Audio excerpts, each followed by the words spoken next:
weapons makers and other military contractors and mercenary firms. But outside of that group, which tends to profit enormously from military spending whether or not there's a war, the US economy as a whole has been badly hurt. From the 99% to the 1%, even Donald Trump wants out of Afghanistan. This kind of madness doesn't benefit the conquering nation. I recently read an article about Iraq choosing to buy crops from nations other than the United States that quoted US farmers who were absolutely furious that Iraq would choose not to buy their products after the United States had gone to so much trouble bombing and occupying Iraq. Michael Frumkin recently wrote, quote, "The population of Iraq is about 32 million, so that means the war cost us about $25,000 per Iraqi. I think my suggestion back in 2003 that instead of staying in Iraq, we just give every Iraqi $3,000 per year for the next year or two is looking awfully good in retrospect," end quote. Of course, that model could be enlarged. Far more Afghan children starve and freeze to death than any soldier's massacre, and it would cost a lot less to feed and clothe them than it does to massacre them. And doing so would create a lot more peace and stability. A $1 trillion army cannot win an occupation. There is no such thing as winning. That's what Iraq ought to have shown them.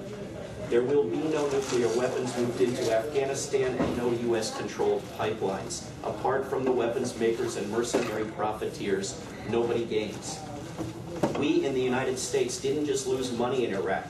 We lost our civil liberties at home, our representative government, our vestigial restrictions on presidential war powers. Obama went into Libya without even bothering to lie to Congress, and Leon Panetta this week told Senator Sessions that Obama can go into Syria without Congress or the United Nations. We lost our prohibitions on torture, murder, and lawless imprisonment. We lost religious tolerance. We lost the idea that there is anything presidents can do other than sex that can get them impeached. We created temporary despots. The authorizations to use military force from 2001 and the Iraq one from 2003 are still on the books. Obama and another president or Congress could send drones or troops into Iraq. The Iraq authorization to use military force is broader than the Afghanistan one. Bush and Obama have used it to justify worldwide war on people they label terrorists who do not have any plausible connection to September 11th, and to wiretap the rest of us. And the Congress voted down ending that authorization just because they're ending the war it authorized. We also lost in Iraq all credibility as supporters of the rule of law.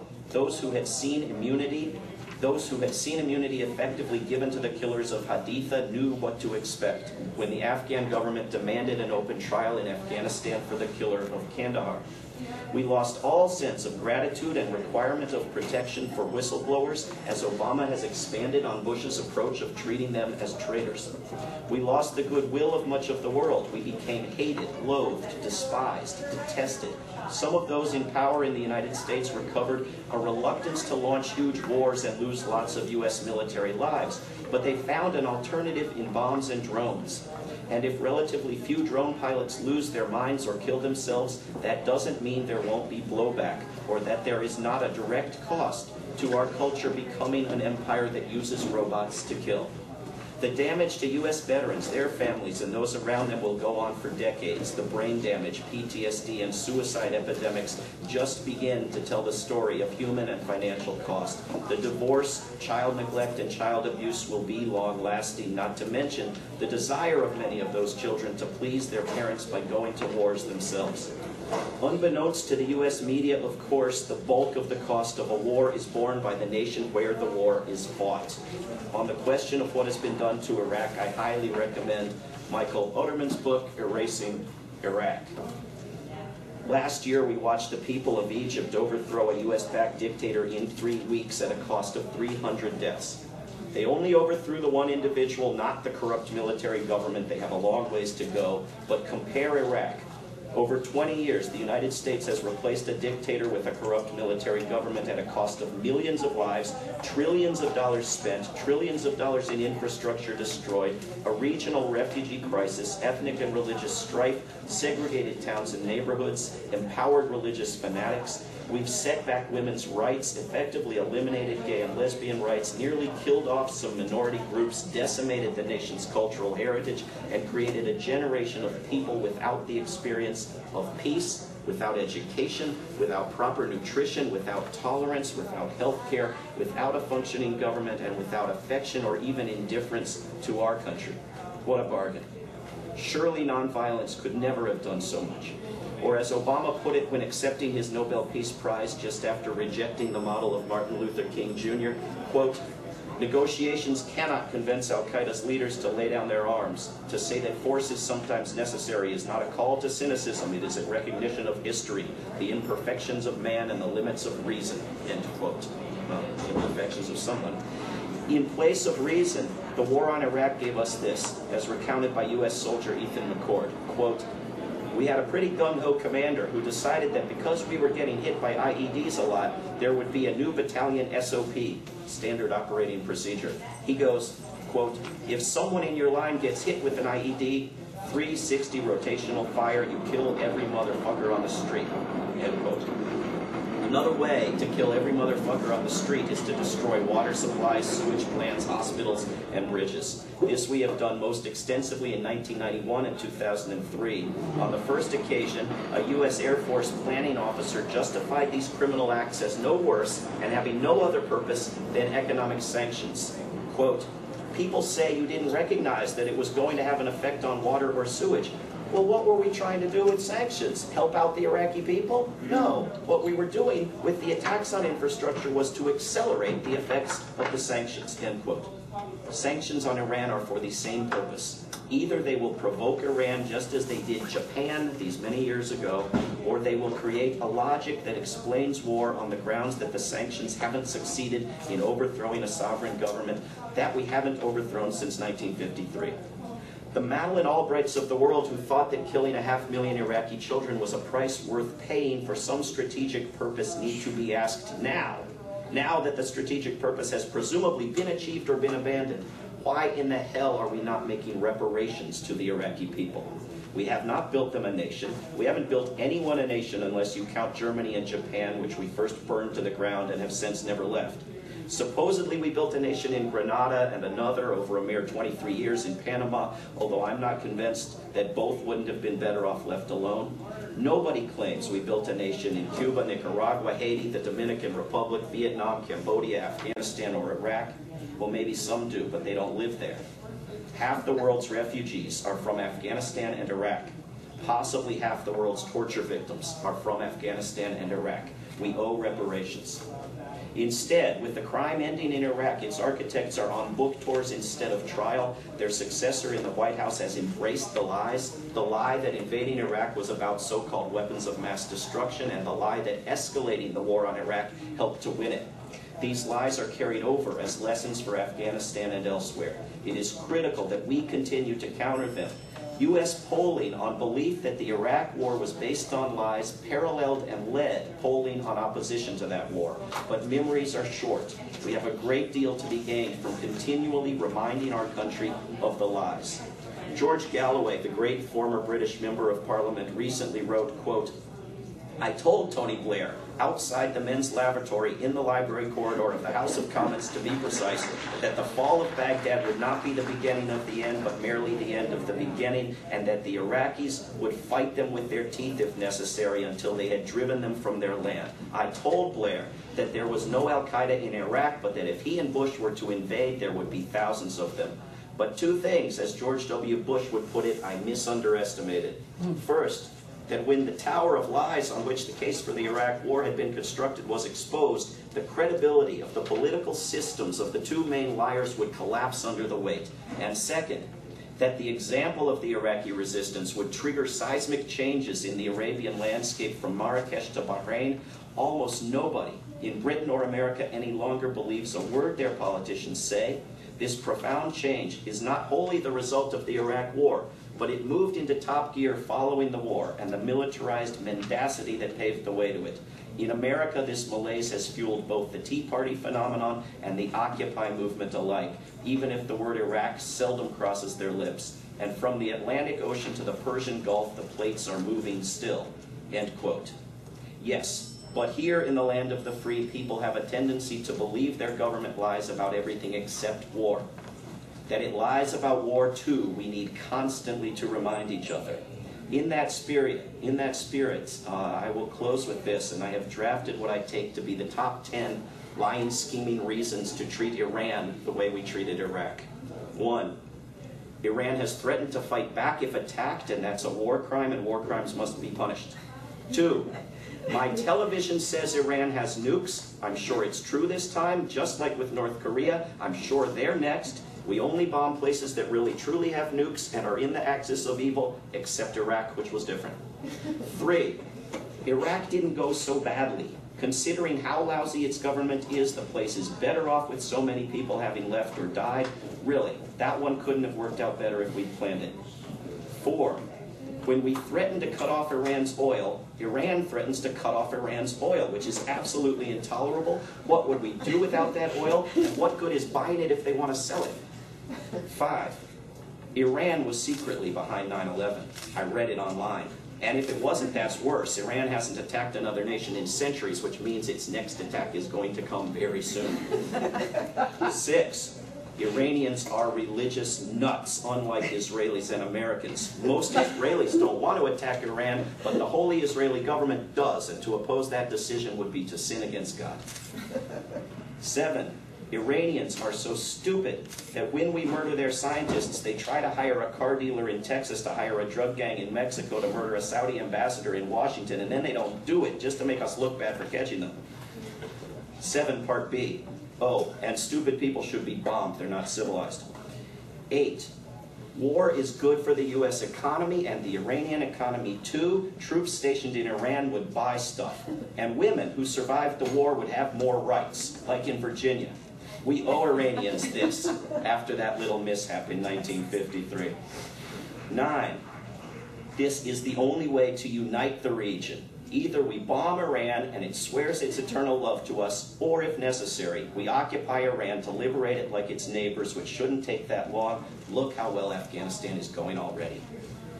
Number 10, they won't give our drone back. Wow. So that was David Swanson. And I wanted to mention Michael Otterman. Michael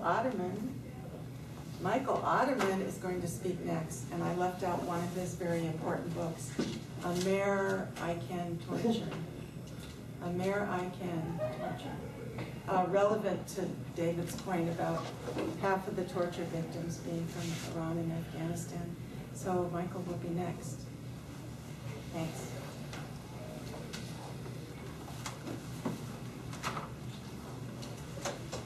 Thanks, and I wish I could follow up that top 10 list with something as clever and funny.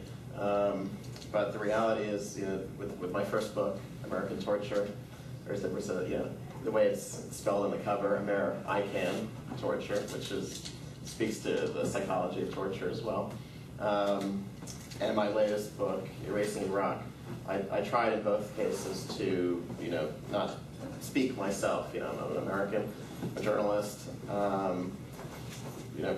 I wanted to just focus on the voices of, in this case, victims of Guantanamo, other places of American torture, stretching back to Vietnam, even earlier.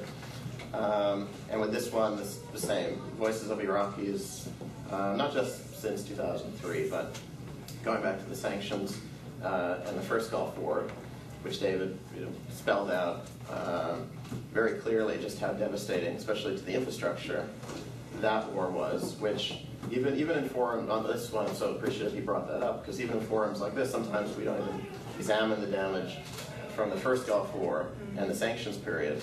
The first Gulf War, as David said, knocked out most of the power stations, sewage plants, And this is in a country that did have the best healthcare in the region, the most developed infrastructure in the region. Suddenly, it was to quote a U.S. general, bombed into the Stone Age, and that's where the trauma begins in terms of where I pick up in this book. Of course, there was the Iran-Iraq War before it, which was horrible in a lot of different ways. But basically, what I sought to do in this book is to gather these voices, because we could have a discussion about media silence. But I think one of the most effective ways is to get people to care, to turn on, is to not maybe even hear what I have to say, although I'm talking now, but to hear the voices of actual victims, the Iraqis in this case. And so that's what I set out to do here in the book. I went to Syria and Jordan, spent time with Iraqi refugees. I looked at blogs. The 2003 invasion is unique in the sense it was the first invasion or U.S. invasion that was essentially live. They didn't have Twitter then; it would have been live tweeted, but it was at least live blogged. And so you have blog posts coming out of Baghdad describing what's going on in ways obviously CNN and other big media couldn't or didn't want to cover. So I brought those narratives in, and those things are still online, obviously, just sitting out there, into this portrait of destruction. So after all my research and travel and blah blah blah, what did I kind of conclude? Well, I came across a word. I didn't invent it. That was used in the context of Bosnia, called sociocide. Sociocide it's like genocide, but a little bit different. A sociocide is the destruction of a society. And I thought, after going through these narratives, looking at all the destruction, it was the only kind of apt word to describe what the United States has been doing, and you could argue continues to do in certain respects in Iraq. It wasn't a successful sociocide. Obviously, Iraq lives on. There is civil society, although has its problems, it remains strong, and the country is starting to rebuild. So it wasn't a complete sociocide, but I call it in the book, at least an attempted sociocide. And because what does that term involve? Okay, well, you have the deaths. First Gulf War, 20,000 outright. Sanctions, over 500,000 children died. That's mostly due to lack of medicines, the issues with power and how it affected hospitals, malnutrition, things like that. And then you have the 2003 invasion. Estimates. The Lancet estimate of it would be extrapolated today well over 1 million deaths. But even if you go with the bare minimum Iraqi body count figure, which this is the organization that just goes through media accounts and just tallies every time the media mentions someone has died in Iraq. They're at like 110,000, but with the WikiLeaks documents, they're adding at least 50,000 more, so maybe 160,000 verifiable, media accounted deaths.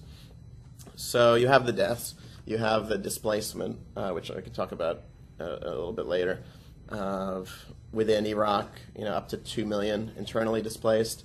You have currently today about 500,000 Iraqis living in slums and makeshift, conditions, buildings and bombed out sites.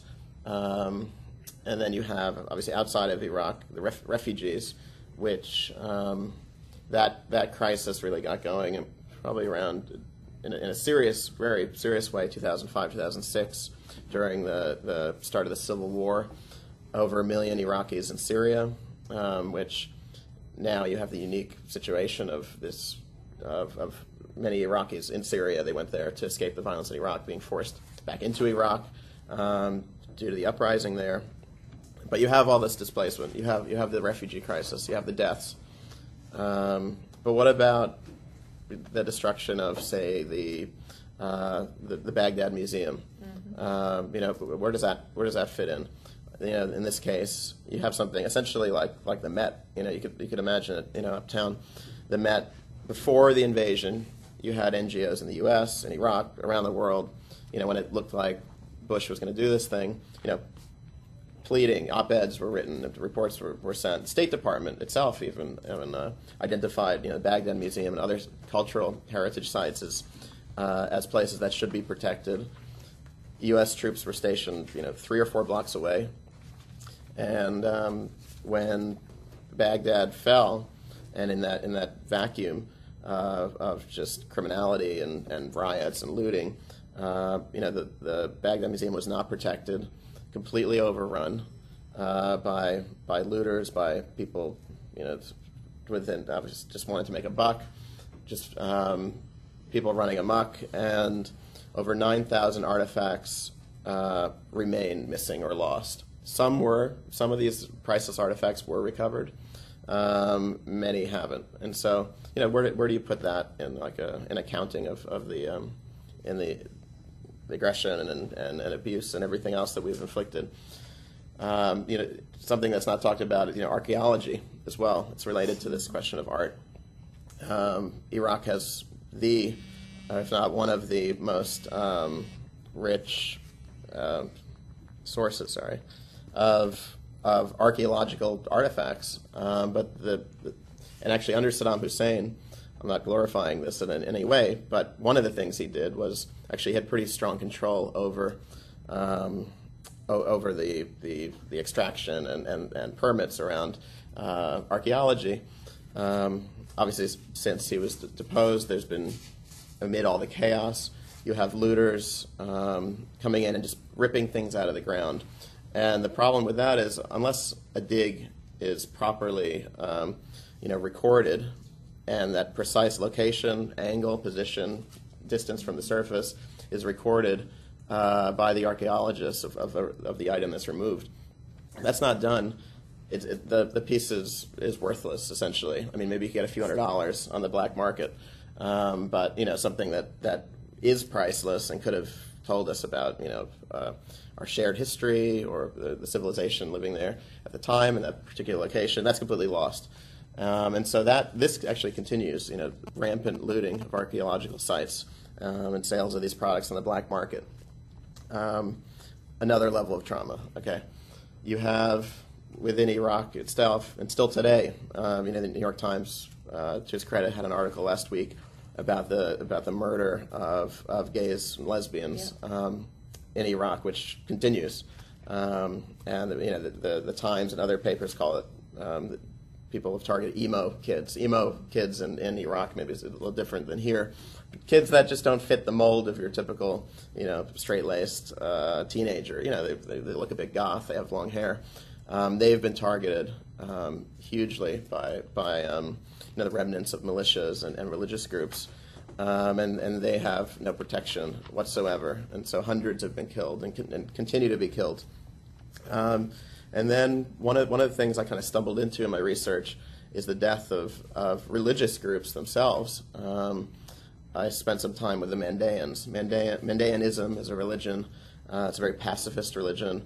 It's almost Quaker-like, very pacifist.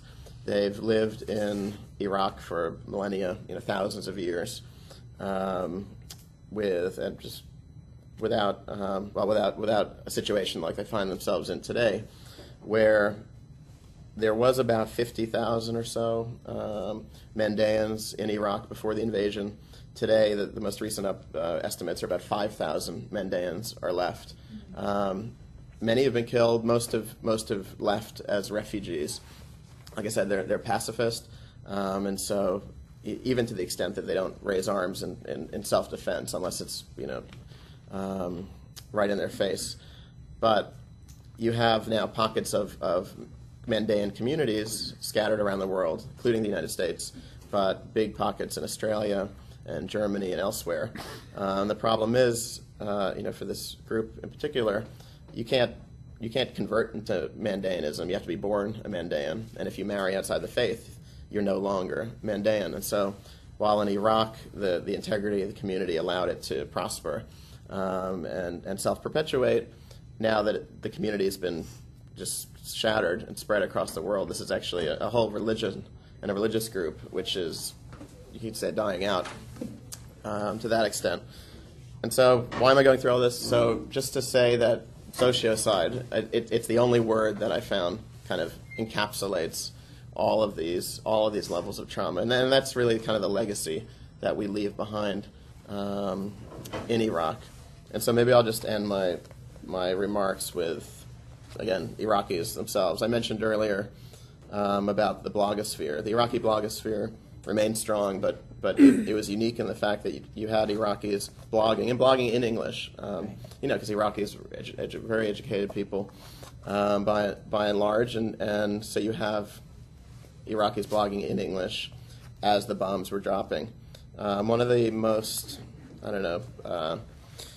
famous, and I think most famous and just powerful voices among the bloggers is this woman named Riverbend, who she hasn't actually blogged. She became a refugee herself in 2007, and that's when she ended her blog. But she was one of the real voices of conscience and coming from Iraq, which at the time, we talk about how bad the media coverage was and remains. That's true. But you also had these, if you knew where to look, which wasn't that hard, if you just Googled Iraqi blogs, you have these really powerful, moving narratives coming out of the country. And so I'll just end with maybe one posting of hers. She writes, "A 12-year-old boy was shot in his garden while playing. The Americans say he was caught in the crossfire between them and someone else. His mother was almost tearing her hair out, and his father was beating the ground and moaning. He looked ready to kill.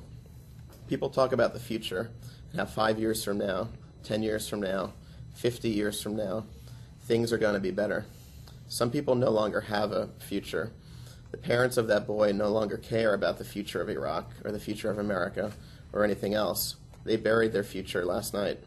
I'm sure the future means as much to them as it does to the parents of the soldiers dying in Iraq on a daily basis. When Bush, quote, brought the war to the terrorists, he failed to mention he wouldn't be fighting it in some distant mountains or barren deserts. The front line is our homes. The collateral damage are our friends and families." And so, Riverbend.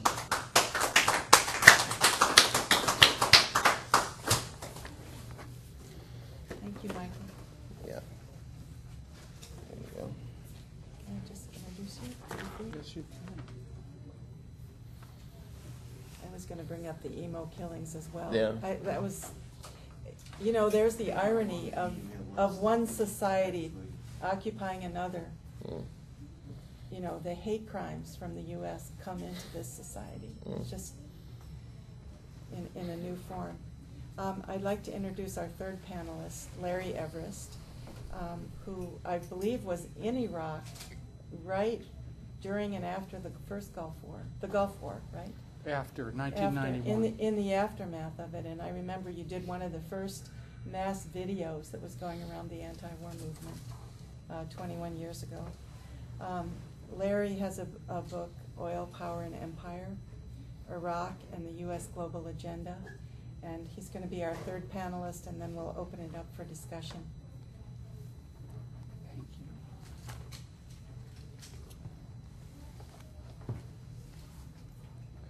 you. On October 21st, when Obama announced the last troops would leave Iraq in December, here's what he said. Quote, "The last American soldiers will cross the border out of Iraq with their heads held high, proud of their success and knowing that the American people stand united in our support for our troops. This December will be a time to reflect on all that we've been through in this war. I'll join the American people in paying tribute to the more than 1 million Americans who've served in Iraq. We'll honor our many wounded warriors and the nearly 4,500 American patriots and their Iraqi coalition partners who gave their lives to this effort." Just stop and, I could spend an hour just dissecting that, but just stop and think for 1 minute about that. Our heads held high, as if this was some kind of a triumph. Support the troops. What, the troops at Haditha, who murdered 24 women and children and others because someone was killed by a roadside bomb, and then it was covered up, or all the other atrocities we could mention. And then I like this. It's time to reflect on all we have been through. Not River Bend, not the people you talked to in Syria. No, not them. And let's honor the 4,500. Oh, and those other Iraqis, it's the throwaway line, who sacrificed their lives. In other words, American lives are all that count here. American chauvinism and support for the American military that's carrying out illegal, unjust, immoral wars and committing war crimes. So anyway, with that, I am glad to be talking about Iraq. We can't erase the memory of Iraq, of what happened there, the lessons we should be learning. And I like David's point. No, repeat the lies that we're told. Let people know. And this is what I thought about. It's just my book actually deals with a history of U.S. and British intervention in Iraq since the 1920s. It goes through the Iran-Iraq War, the sanctions. It's interesting because now there's a big thing about the IAEA in Iran, right? Mm-hmm. Well, if you read my book, you'll find out the IAEA was involved in planning coups d'etats and assassination attempts against Saddam Hussein in Iraq. Of course, that's not mentioned. But anyway, so I think it's very important to ponder the real lessons of Iraq, and that's what I want to do today. And not feel, oh, well, and this is reflected in our attendance here. Oh, that's over with. Let's move on. Or let's move nowhere. That we really, the Iraq War is incredibly revealing of the nature of this system, the illegitimacy of the entire system, and the need for fundamental change and revolution. If you stop and think about this. And that's what I want to reflect on a little bit here today. So first of all, what I want to start out with is a quote, which I think I want to deconstruct this. This is from Basics, from the talks and writings of Bob Avakian, who's the leader of the Revolutionary Communist Party that I support. I write for its newspaper, Revolution. He writes, the essence of what exists in the U.S. is not democracy, but capitalism, imperialism, and political structures to enforce that capitalism, imperialism. Absolutely. What the U.S. spreads around the world is not democracy, but imperialism and political structures to enforce that imperialism. So just think about that. Not democracy, but capitalism, imperialism, and political structures that support it. We didn't vote for the Iraq War, if you remember, and when the Iraq War began, 15 million people around the world, and I mean hundreds of thousands in this country, went out for the biggest protest, and I think even as big as some of them in the 60s. Oh, that's a focus group, never mind. In other words, the political structures were not in any way reflective of what people needed or want. They reflected the needs of capitalism, imperialism. That's what they were doing. Did the war reflect the consent of the governed? Oh, here's what we're going to do in Iraq. Would you like us to do that? No, as David pointed out, one lie after another. Sometimes, and I liked your 10 lies because it is hard to get how contorted and conflated and twisted all of this. No, Saddam Hussein's a Sunni and he's a secular ruler, but no, he's in bed with Al-Qaeda, the Islamic fundamentalists, who, by the way, hate him. I mean, never mind, it's all, we heard it on Fox News. What about the so-called free press? That's supposed to be a pillar of democracy. it wasn't just that they repeated lies. They suppressed anyone who spoke the truth. Phil Donahue, gone. You know, Jeff Cohen, who's at this at the Left Forum here, I saw presenting. I think he's with you tomorrow or something. Yeah, again, tomorrow, 10 tomorrow, a.m. in yeah. Big Auditorium. He writes a book about how on the Phil Donahue show, if they had one leftist, they had to have 10 right-wingers to balance it out, you know? In other words, there's a dictatorship in the media that serves capitalism, imperialism. And then what does that say about the nature of that system? It's a system. In other words, this quote I read, what the essence of what exists, points to the fact that the economic base of society, the capitalist system, is what sets the terms, not public opinion, not the interests of people, not how you vote, none of that. The system is determined, and the terms are set by the needs of this capitalist imperialist system. And the political structures serve that. And what are the needs of that system? This is a system that demands global exploitation of labor. Go see the Mike Daisy, Agony and Ecstasy of Steve Jobs, Apple, all their parts made in China, and so on and so forth. And it demands control of resources. It demands control of markets. And all of this is enforced how? By military bases in 732 military bases in what, 120 or 130 countries, and one war or intervention after another by violence. And this is how the system actually functions. This is how it works. And this is actually what was behind the Iraq War, because a lot of people realize that lies were told in the Iraq War, but they don't realize why the war was fought. You know, this is the biggest lie of all. The New York Times sometimes will say, well, it's true that Judith Miller made a mistake in her reporting. You know, we'll leave aside the fact that all this was deliberate. It wasn't a mistake. It wasn't bad intelligence. But what they never tell you is, oh, by the way, this was a war of imperialism, because since the collapse of the Soviet Union, we, the U.S. ruling class, realized that we have an opportunity to create an unchallenged empire across the globe because we don't face any other superpowers.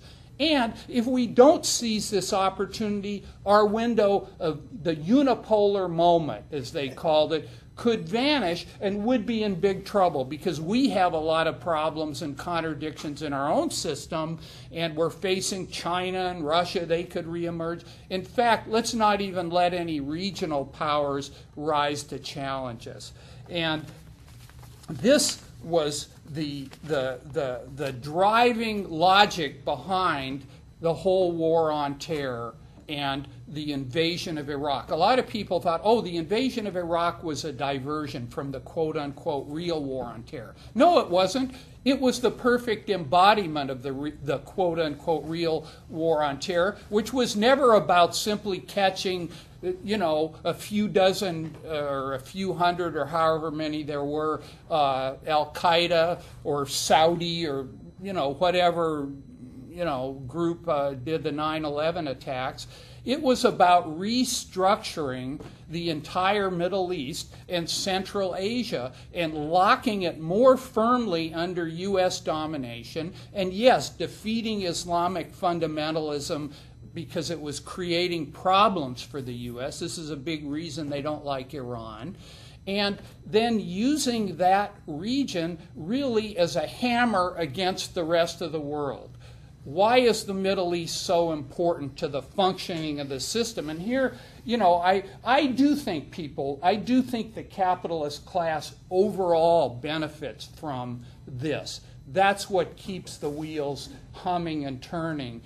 Yes, they're contractors that make some money, sure, but that's not the essence of it, because one U.S. president after another, Democrat or Republican, it doesn't matter, has considered the control of the Middle East central to U.S. global power.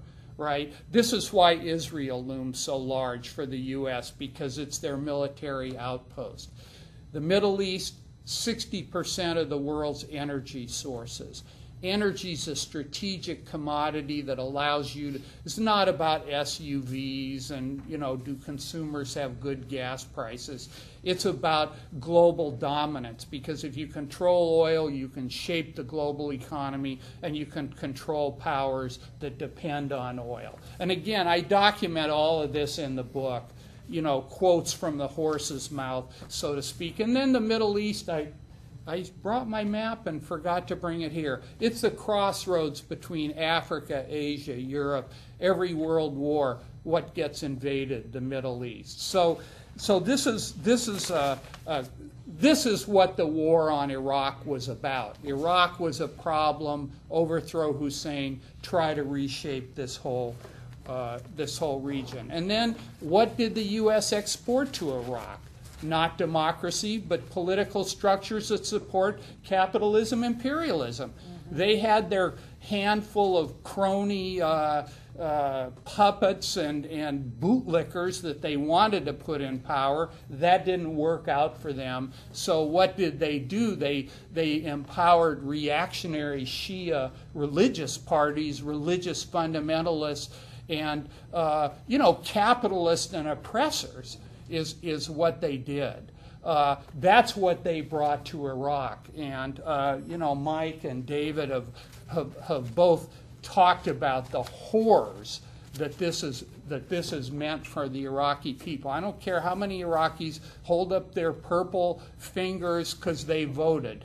This was a vote taken after the U.S. conquered Iraq, and it was under military occupation, and it was shaped to a large degree, not simply because the U.S. hasn't had full control of this, by the U.S. military. So, and I just think it's important to think about these things, because if people understood the essence of what exists in the United States is not democracy, but capitalism, imperialism, and political structures that support capitalism, imperialism, they would think completely differently about why things happen, what to do about any of this, the elections, voting, all this nonsense we see on television, campaigning 24 hours a day, you know, and just basically it's which imperialist is going to audition for the other imperialists about who's going to be chosen to lead the imperialist empire. People wouldn't be so baffled about Obama. Gosh, I thought he was such a good man. Why is he doing it? He is part of a political structure that serves capitalism, imperialism. You know, Obama the peacemaker, now getting ready to attack war. So these are things I think that are just incredibly important to think about. Secondly, the illegitimacy. You know, I mean, here's the shame of this thing. I mean, first of all, you know, you read a lot. What did we learn from this? You know, as if, you know, all of us are the same as the 1% or the, you know, the ruling class that actually run the system. Well, they learned to do this in a more clever way.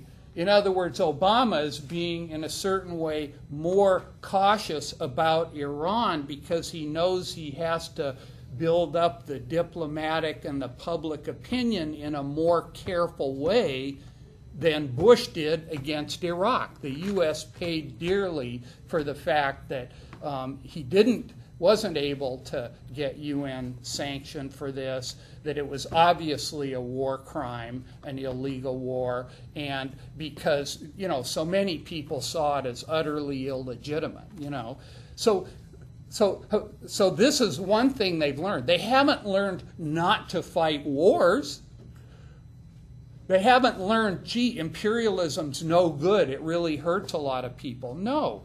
This is the shame of it. You were, you know, what you were saying, David, made me think about this. You said, you know, war doesn't do anyone any good, and it's true. It's brought one horror after another to the Iraqi people, but the U.S. imperialists are still at it. They are still trying to fight their way through all this chaos and suffering they've created in the Middle East in order to come out of it with renewed control. You know, look at what they're doing in Syria. Here, Bahrain, it's great if Bahrain represses all the people. You know, that's not a problem. But the U.S. is talking about military intervention in Syria now. So what? How am I'm Maybe 3 or 4 minutes. Okay, all right. Go to questions. So, well, it'll be 4 minutes. So the point is, and now, you know, how is the U.S. making up for a strategic defeat in Iraq? This is one of the reasons that they're escalating the threats on Iran, which are very serious and very real. I'm going to be doing a panel tomorrow at 10 in the morning in the large lecture hall north with Michael Clare and Layla Zand on this. But look, the concluding part of what I really want to get to is that if this system is responsible for all this, and I am arguing that it is, we need a whole different system. I mean, if we're serious about stopping this, I don't want to be protesting war for the rest of my life and my children's and their children and all that. We need to end this. I think this is possible through revolution and socialism and communism. And I think it's possible because there's a new vision of revolution and communism that's been brought forward by Bob Avakian that I really urge people to engage with and find out about. He's looked at the experience of revolutions in the past, the great achievements, but also the serious shortcomings, and incorporated a lot of the knowledge that's come forward since the last revolutions happened under Lenin and Mao, and brought forward this very vibrant new synthesis of communism. And I want to read I want people to stop and imagine what the world would be like if we did live in a socialist republic based on this new synthesis. Because I'm going to read from this new Constitution, which is a blueprint for such a republic, very different than what we live now. And I want to just read a passage on what this socialist state would do the day after the revolution in terms of foreign policy. Here's what it says. We will dismantle all remaining bases of the former imperialist USA and other countries. The new socialist republic renounces all wars of aggression and domination and all occupation of other countries. It will not develop and will not use nuclear weapons or other weapons of mass destruction. It will wage a determined and many-sided struggle to rid the world of all such weapons, and it will do this as part of the larger overall struggle to defeat and dismantle all imperialist and reactionary states and forces and to advance toward the achievement of communism throughout the world, which will finally make it possible for the desires and dreams of countless human beings throughout history and the fundamental interests of humanity for a world without war to at long last be realized. I believe that's a future worth fighting for. Thank you.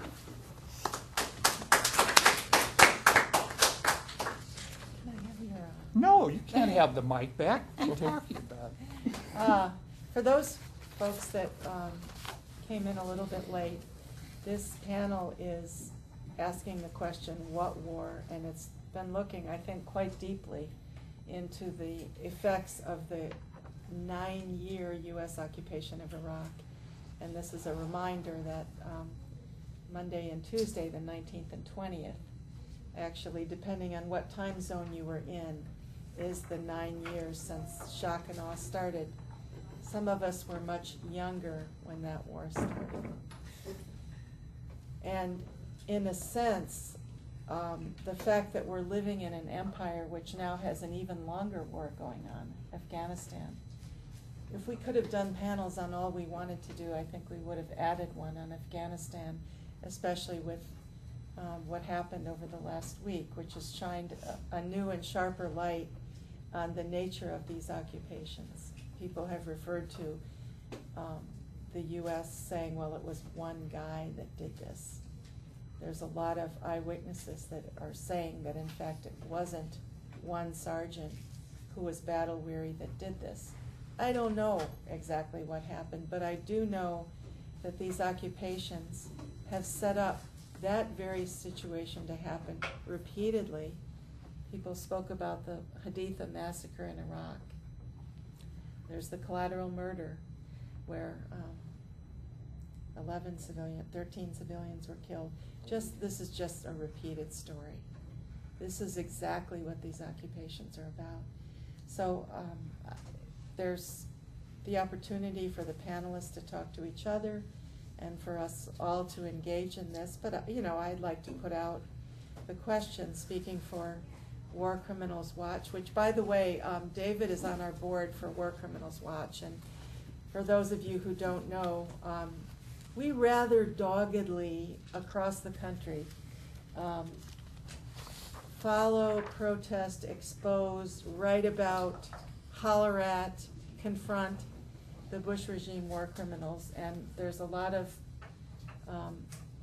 evidence and pressure on us to expand that list to include the people in the Obama administration who have continued these war crimes. But that's one of the things that World Can't Wait does. We have in front of PACE today a model drone that's a Reaper 9.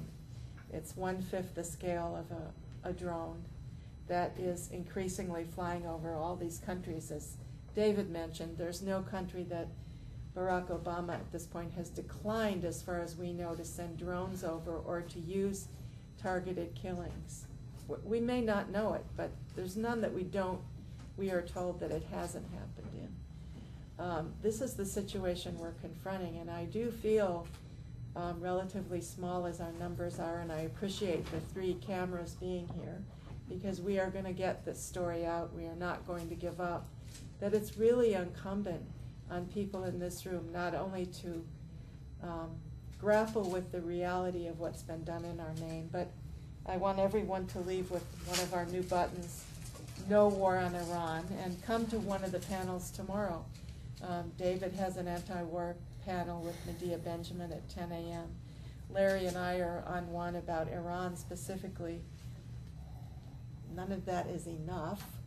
Several of us all of us actually, will be at the United National Anti-War Conference next weekend in Stamford, Connecticut, and speaking for all of us, I'm sure that we are dedicating our lives in large part to stopping, what's being done in our name, although we may have different ways of going about it. But I'd really like to open up the question of, David mentioned, or I think it was Larry mentioned, that the U.S. was strategically defeated in Iraq, and that maybe going after Iran is a response to that. To me, that's fairly intriguing. It's been announced that this was a good war and it was won, even by the president who said it was a stupid war and he was going to end it. But we have a question right up here, and we'll keep this pretty informal. You can direct a question to any of the panelists or make a comment. Well, I work with a group in San Francisco. It's called the War and Law Week, and we've been very, very worried about the Iran war since 2005. And Cheney was trying to start a war against Iran. And I mean, I personally feel that there's something about Iran having a central bank that is independent of the World Trade Organization, which is what they're going after and what they went after in Libya with Gaddafi. But whatever they're going after, even this archaic oil that's tanking us into global warming, whatever it is that they're after, they are dead serious about it. And the fact is, the only stuff that we're getting on TV is how Iran is making a weapon, which is a lie, and how we have to stop it, which is bullshit, because the it is a ghost.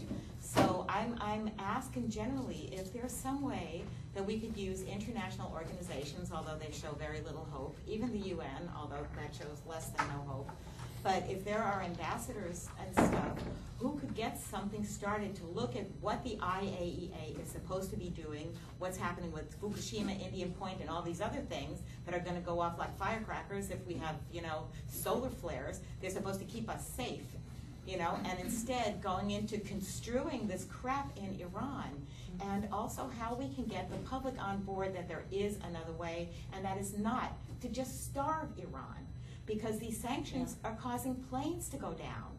It's causing, it's causing mayhem. It's crazy, and for what? Why aren't we sanctioning Israel? Why aren't we sanctioning the United States? Instead, we're sanctioning Iran.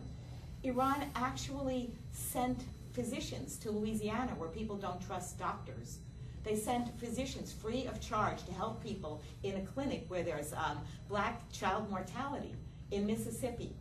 And that even came through the LA Times. This was years ago. And this is, Iran is doing outreach. I'm not going to say it's all good. They're really weird to women and stuff. They stone them and stuff. But, nobody is all good. But Iran is not threatening other countries. Mm-hmm. And if the United States allows Israel to blow up nuclear reactors in Iran, we might as well kiss our planet goodbye. So I'm just wondering, is there some sane voice of reason, some authority that we can appeal to? Because Obama is hogtied and talking out of, every orifice he can find. Good question. The sane authority to appeal to. I know you guys are going to have something to say about this. And then let me know if there are other places you want to go with questions. Okay. Don't hold the microphone so close. I'm sorry. Well, needless to say, we are ourselves the sane authority to appeal to. And one place where we're collecting information and counter propaganda is don'tattackiran.org, where we're also organizing campaigns to influence and mobilize and resist, and where, by the way, not this website, but this movement to not Iraq Iran has been succeeding for years now. I mean, there was a serious possibility in 06, 07 of a war on Iran. They would have gone into Iran in 2004 if Iraq had gone the way they hoped it went, right? They're not going into Iran because Iraq didn't go well for the Pentagon. I mean, Iran's been on the list, and it's taken this long because of what happened in Iraq and because of the resistance to the very similar lies. And so I think it's wonderful what War Criminals Watch is doing. I think we have to keep reminding everybody. But I think what we need right now is maybe a video that goes viral called something like "Make Obama Famous."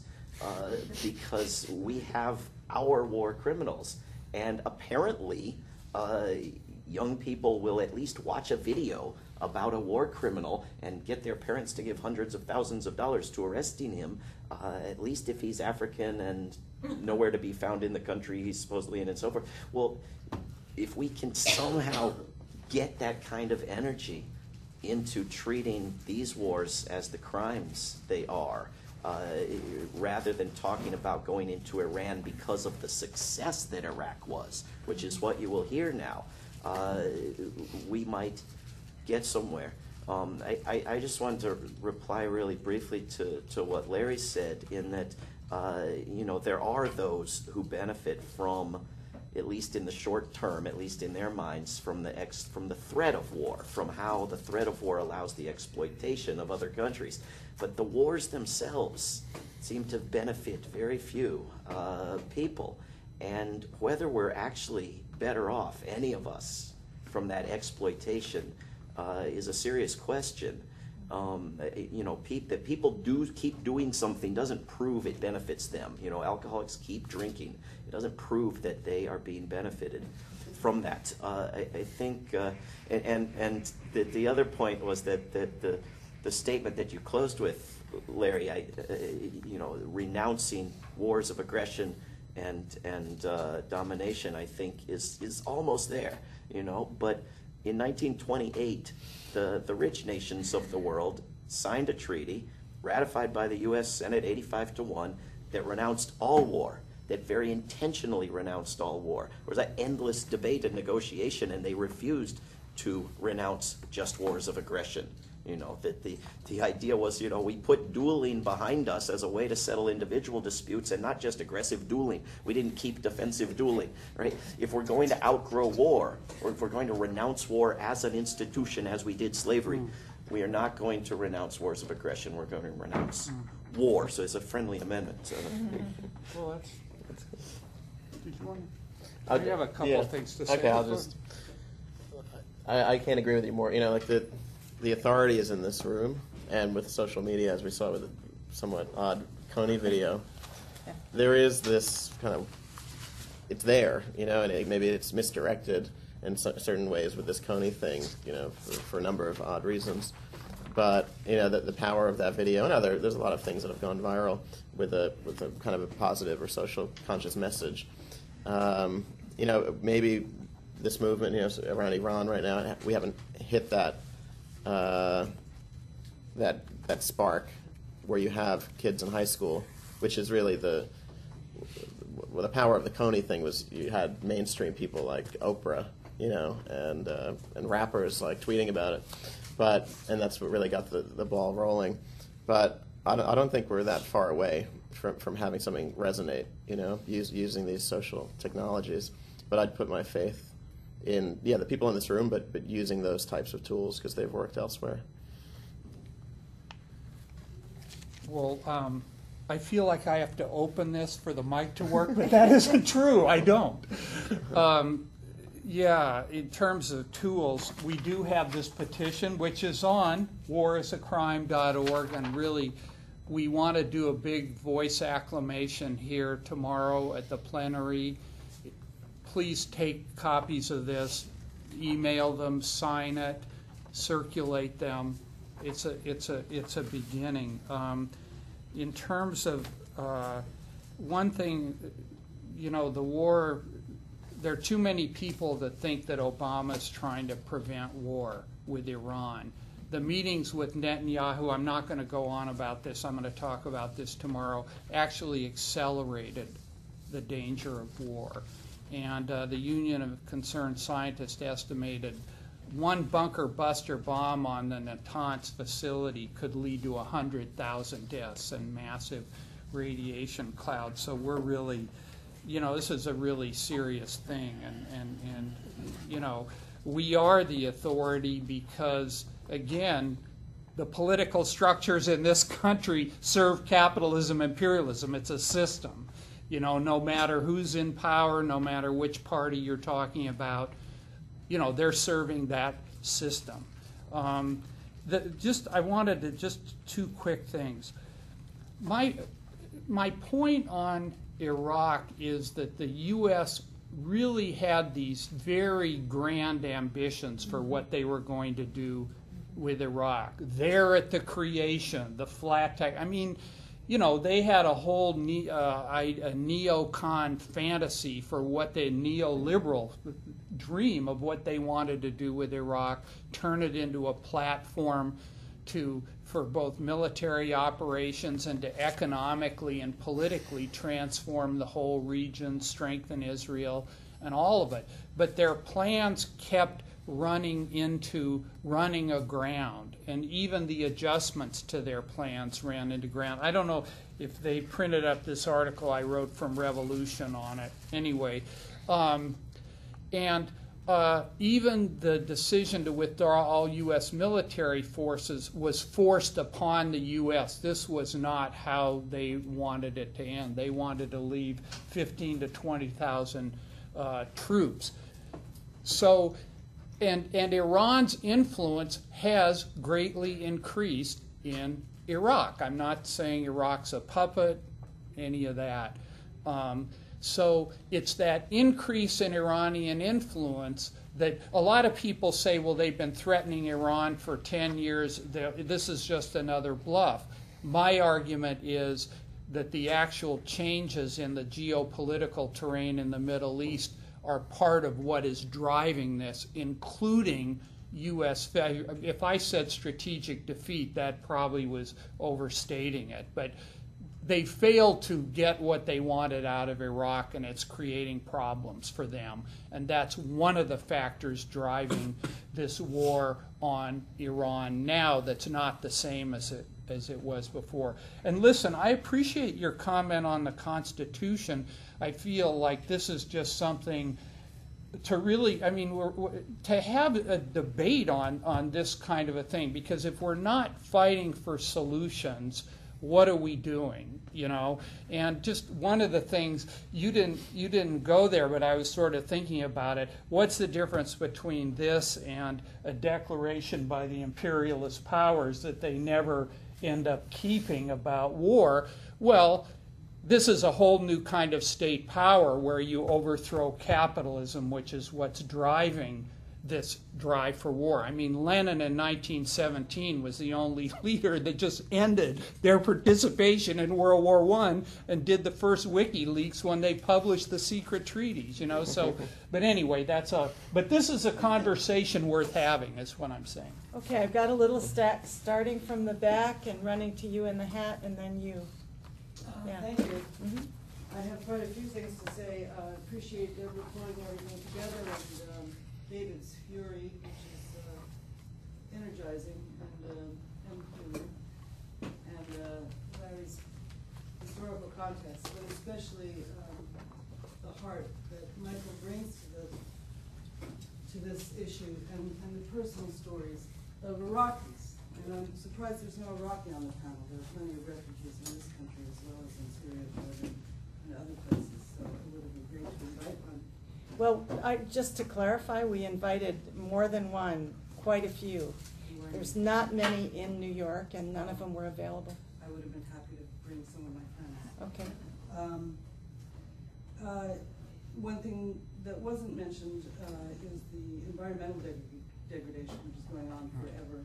And another thing that wasn't mentioned is the vast number of Iraqi refugees in this country who were forced, especially people who work for the U.S. government, as interpreters and other workers for the military, who were forced to, in some cases, to watch their homes be bombed, their families kidnapped and tortured and murdered, their fellow interpreters being murdered and so forth, and then wait for several years while the Immigration and Naturalization Service and State Department made them jump through absurd hoops before they could find refugee status and get free.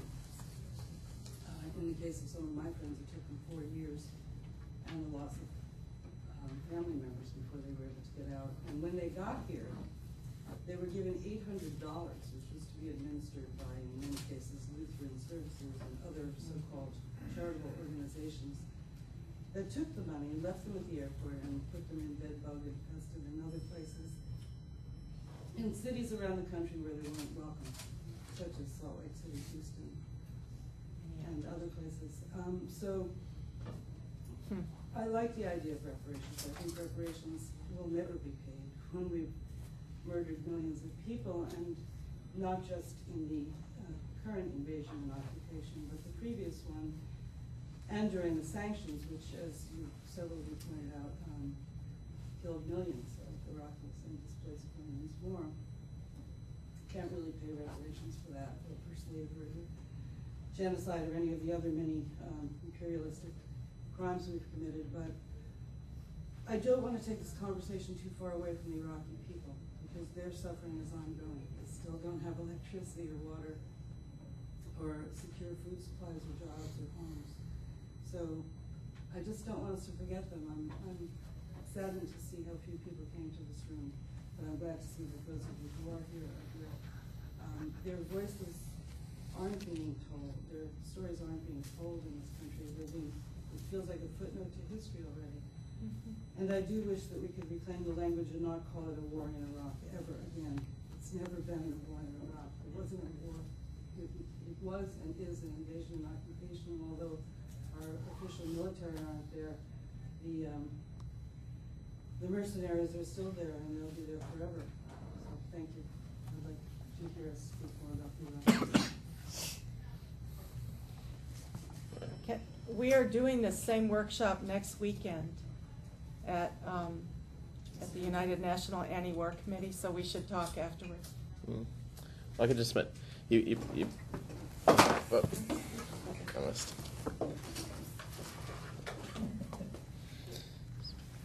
Some quick but just very important points. There's estimates of up to at least 60,000 Iraqis and family members that worked with the U.S. In certain capacities, which we've completely turned our back on. I mean, after Vietnam, we had hundreds of thousands, Vietnamese come over. Actually, I recently found out in 2006, after Saddam was bombing like Kurdistan, we actually brought over about 6,000 Iraqi Kurds to the U.S. They were processed in Guam, and they were slowly cleared from Guam, and they were moved to the United States. Sorry, in 1996. I didn't mean 2006. So we've done these types of rescue operations before. We could talk about how successful they were, but at least an effort was put forth in the past. Today we have something called the SIV, Special Immigration Visa, which was the idea was put into place to facilitate the Iraqis that worked with the U.S. and help bring them over. Something like 34 were brought over a few months ago on SIVs. 68 the month before. Since 2003, there has been about 60,000 Iraqis that one way or another through those visas and other means have come over. So 60,000, out of a refugee or displaced population of about 4 million. It's pretty pathetic, but also you look at a country like Sweden. They've also taken in about 60,000 Iraqis, and they had nothing to do with the war. We're actually very vocal against the 2003 invasion, but they stepped up, and although their policies have gotten a bit tougher the past year or so, they've taken in as many as we have, and obviously we persecuted the war. So this is again one of these ongoing traumas of the war, and turning our backs on the Iraqis, which actually, worked with us. Again, it's one more dark chapter, which, there are groups in the U.S., List Project and others that are trying to raise awareness around this particular part of the issue with very little success.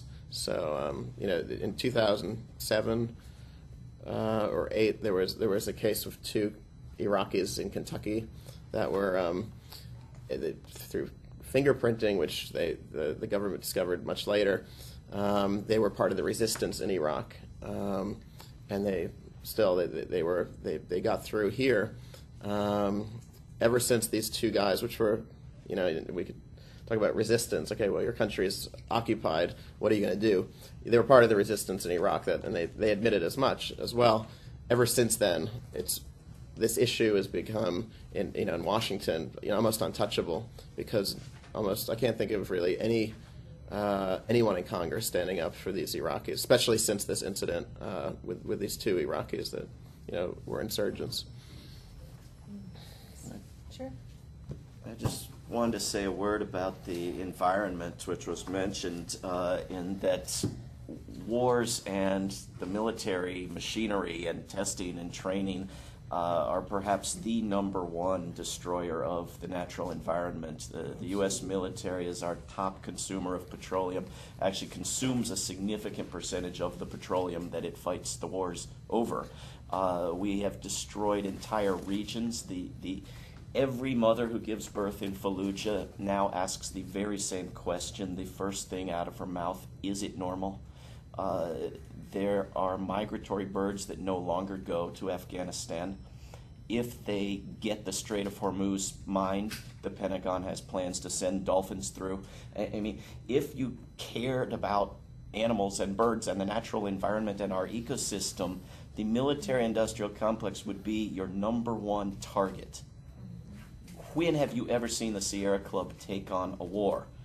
Take on military spending, right? If environmentalist groups took on what is their top opponent, if civil libertarian groups took on what is their top opponent, if groups that cared about children and education and every topic across the political spectrum took on what is the #1 opponent of their issues, if only in terms of where all the money is going that is needed for other things, we would get rid of this monster that Eisenhower warned us about. And you can call it a military-industrial complex, you can call it a war machine, you can call the things it does wars or occupations or killing or murder, but there is a reason to call them wars, in that war is a legal term. At least it used to be when we used to have some recognition of laws.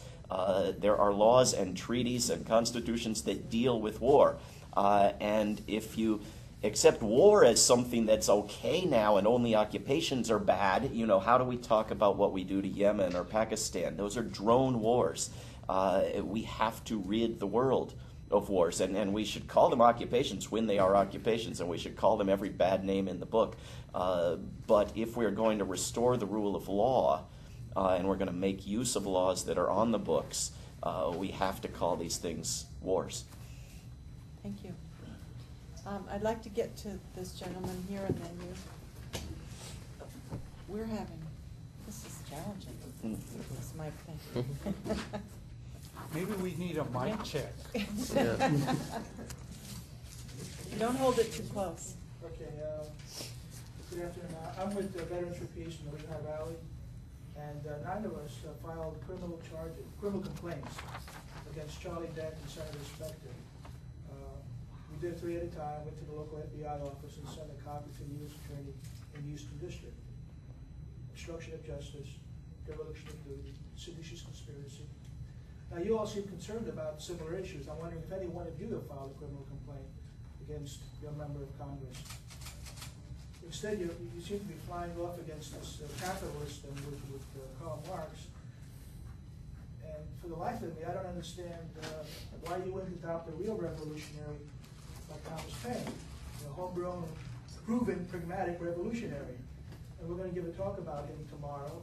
And my point is, we're the Thomas Paine chapter of Veterans for Peace. There's another one in Albany. There's a VFW Thomas Paine chapter. He was the originator of the International Declaration of Human Rights. Basically, he did Rights of Man, which is adopted into our Constitution, which you don't seem enthusiastic about, as part of Article 6. So any one of those articles in the Universal Declaration of Human Rights, if you don't find their own Constitution satisfactory, you can cite in filing criminal complaints. So my concern is, I guess, do you know the difference between capitalism and corporatism? I mean, the problem seems to be corporatism, which, as Thomas Paine pointed out in 1805, the idea of granting charters and monopolies is not in our Constitution. And the assuming to grant them unlawfully is criminal. So if corporations never had a right to begin, they have no right to continue, and we can invoke racketeering standards against them and other criminal charge and take all their stuff, like we do with drug keeping. Okay, so one question was around filing charges. The other one was around corporatism and capitalism. Can we take your question too, and then we'll just a few minutes to speak to all of it? A few minutes to speak to that? No, just kidding. A few minutes of information. We have been at war with each other forever throughout history. How many people on this planet understand that anyone in an army is a slave, just obeying, following orders? This brain, for most people all over the planet, does not work very well, is not well educated at all. That's why we still go to war with each other. That's why we still have criminals who are politicians. That's so close. I'm going to Bring it down here. I'm going to give you about a dozen pages of information. And 2 of the headlines I think are very, very valuable. That's 1, and that's 2. We have to hold accountable. We have to start to imprison war criminals. And I would suggest maybe in the future a title instead of, in addition to War Criminals Watch, a title Imprison War Criminals. I know Obama is out of his mind. He has no idea about what the hell is going on. We have 444 Chernobyls, Fukushimas all over this planet. Our species doesn't know basically enough about what the hell it is doing to itself. What I'm saying now is really hold them accountable, start putting them in prison, and we've got to educate ourselves 5%, 20%, 50% more than we're educated right now. Does that make sense? Thanks. So we have a couple of accountability and holding them accountable, imprisoning them, charging them. All of these questions of the war crimes, you know, and I will say this, the specificity here that World Can't Wait has been involved in is the war criminals of the Bush regime, those who did the torture, who came up with the legal justification, who carried out the so-called war on terror with the justification of 9/11 have been particularly targeted. And all of us, and especially David and I, spent a lot of time working for the impeachment of George Bush. I mean, my answer to that, to the question of, do I understand the Constitution? I do. Do I think it is a remedy in itself? Absolutely not. It's part of the political structure that keeps these injustices happening. How, all that said, the one factor, you know, the authority and the reason and the sanity that has not yet been mobilized and brought to bear is all of the people across the globe who do care about humanity and the planet being organized, motivated, and given a vehicle to hold those forces accountable. I think that that's really the particular question, that, and these folks have a lot to say about that. We have less than 2 years now by statute of limitations at the most optimistic interpretation to prosecute most of the Bush-Cheney gang for crimes of defrauding us into a war, crimes of warrantless spying, and the crimes of torture, except those cases where there's a dead body, where there is no statute of limitations. Most of these could be prosecuted. There could be a prosecution launched by a state attorney general or even a local prosecutor if we could find a decent one anywhere in this country. So this has got to be at the top of our agenda. I want to applaud Veterans for Peace, of which I'm an associate non-veteran member, as one of the best, most principled and effective groups we have in this country. And some of us, including a couple of members of Veterans for Peace, had a protest yesterday at the South Korean consulate uptown because they had just gotten off a plane from South Korea, where they had just arrived on a plane from here, and they were not allowed in because they were going to join a nonviolent protest of the building of a naval base to destroy the island of Jeju Island, to build another base around China with money borrowed from China. It's absolute insanity. It's going to have been one of the most beautiful places in the world. Unless it's stopped, they are now building. I think it is important. I was on a panel this morning, and this panel with my brothers and sisters who have a slightly different long-term philosophy from my own, where apparently we have to choose between, Wall Street capitalism and the non-existence of government. I would take Scandinavian capitalism. I would take honest, regulated capitalism over what we've got in a heartbeat. There are shades and differences here. I would respectfully say no to Marxian or Thomas Painian revolution. I think we have developed in the past century skills of nonviolent resistance that have proven over twice as effective as violence on violence's own terms. And that if we don't take advantage of that because we have affection for certain historical figures, we're missing the boat. We watch the people of Egypt do more in 3 weeks than we can do in 3 decades because they smartly and wisely use better tools. And I would respectfully reject the notion that we have had war throughout history because we have bad brains.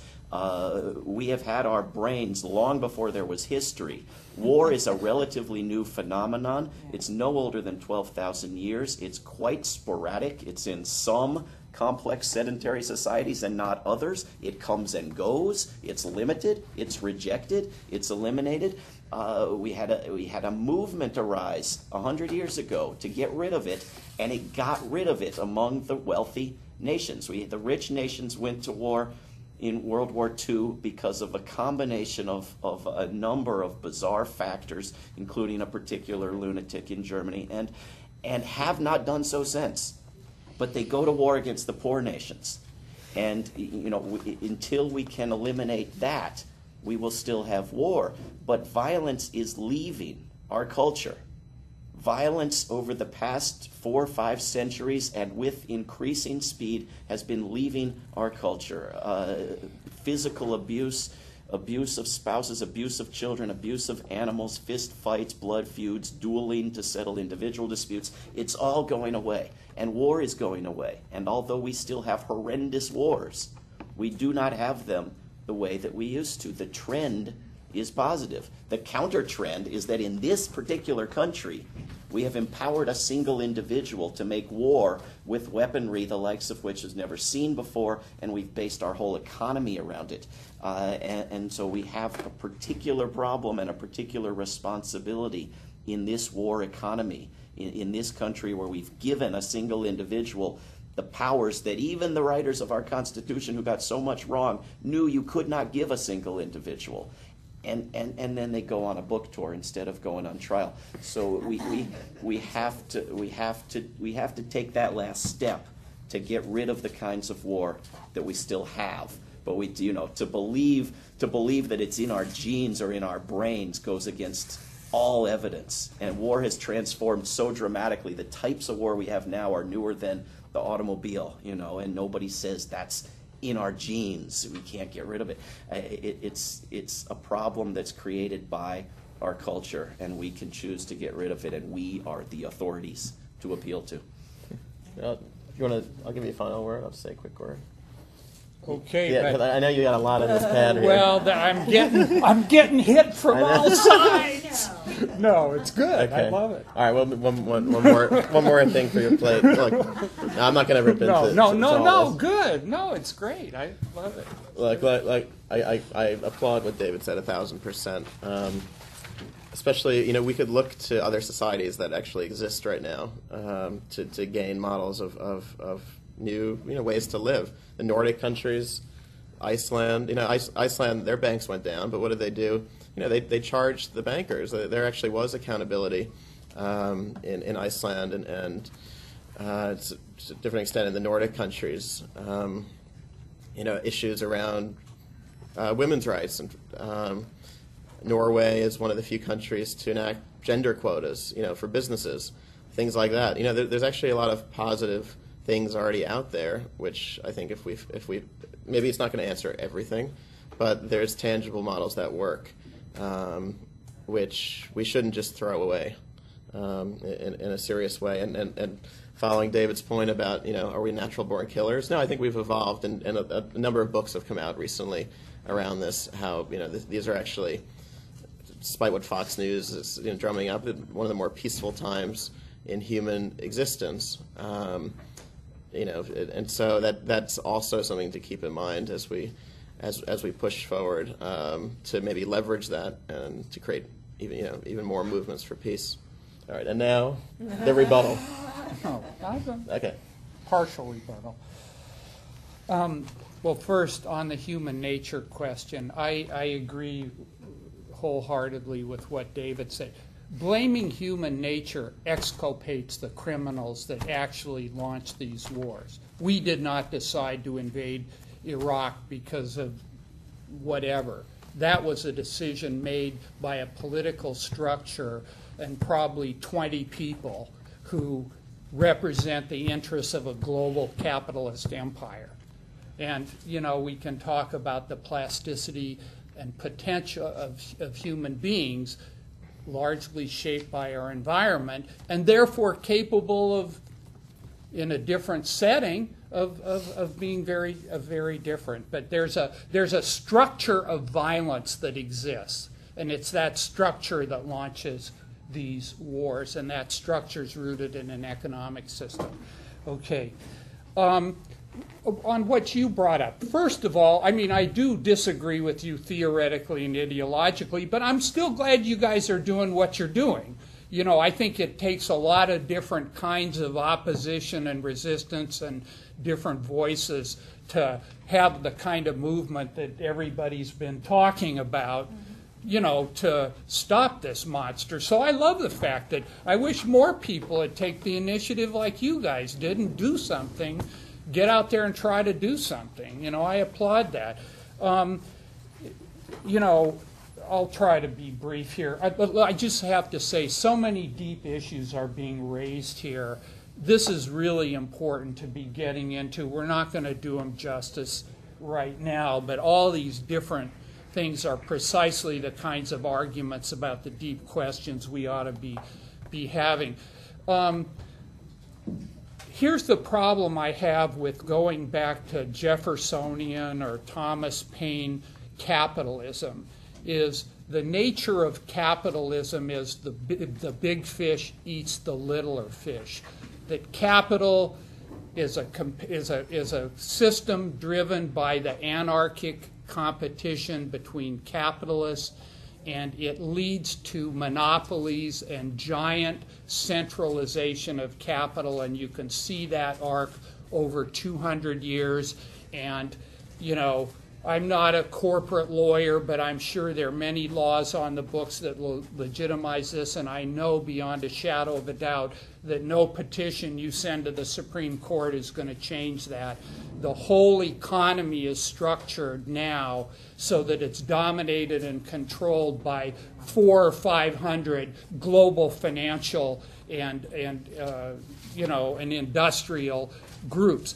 That's in the nature of capitalism. Regulation does not change that. In fact, why did Reagan do deregulation? Because it was in the interest of the profitability of capital. You know, so yes, I do, building on Karl Marx, think here just think about this. There's this very highly socialized network of production. We can do amazing things, technology, linking people in production all over the globe. The problem is it's owned by a handful of people and controlled for the interests of making profit and cutting somebody else's throat. So what we need is to socialize that socialized network of production, and you have to have a revolution to do that, and a new revolutionary state, and those resources have to be run in the interests of humanity and transforming the world. Okay, this is a longer discussion, but I wanted, and to you had said earlier, David, that, and just on the Sweden and Nordic country, go see the girl with a dragon tattoo and then come tell me about Nordic socialism. That's my snappy answer there. Your point I thought was interesting. Well, drinking, alcoholics may think, that alcohol benefits them. I'm not arguing that any of this benefits humanity. I'm saying this is how the imperialist system functions. In other words, think about it. They put a full court press on the Soviet Union in the 80s. They threatened nuclear war. They drew the Soviets into Afghanistan. They drove the price of oil down. The U.S. helped violently collapse the Soviet Union. out of that collapse. The U.S. imperialists greatly benefited from that. You know, that's why you have 500 billionaires, or however many the number is now. So there's a tiny handful of people that are benefiting from it. There is a logic to what they do. It's an insane logic from our point of view, from humanity's point of view, but we have to see that there is actually that logic there. And then a couple of other things. I'm not going to agree that violence is subsiding. I know there's this new book out and so on. I mean, maybe the desire to end violence is growing. But think about this. Nuclear weapons and an environmental catastrophe that's growing. I mean, you're talking billions of people, you know. So I don't... Entire human species, it's possible. It is possible. It is possible, you know. The other thing, just in terms of the Egypt... look, I'll stop. I do feel it's very important to examine the first wave of socialist revolutions. Amazing things were done. For example, in China, after the revolution of 1949, they doubled lifespan from 35 to 62. They eliminated opium addiction, and not by shooting a bunch of people. They didn't invade other countries. So millions of lives were saved by that. That's worth studying. And in terms of the Egypt thing, I think that Egypt shows you actually need a revolutionary leadership and a revolution, because they're faced with the same system. It was very courageous what they did. I don't disagree, and I'm not arguing for any specific tactic at any particular moment in a struggle. So but they needed to go further and be better and have, revolutionary communist leadership, in my view, to have a real revolution, because now they're stuck with the same army, you know. So, but anyway, all these things are more, you have things to say back, I have things to say back, but it's a good argument to be having, I think, you know. I want to thank everyone for coming and to say that everyone's books are available here, and also at the exhibit area of World Can't Wait and Revolution Books, I think, has some of and the basics ought to encourage people to look at. Quotes that just has a radically different way to look at the world. Here are copies of the Iran statement that Larry and there's some over there. That was a lot of fun. Thank you.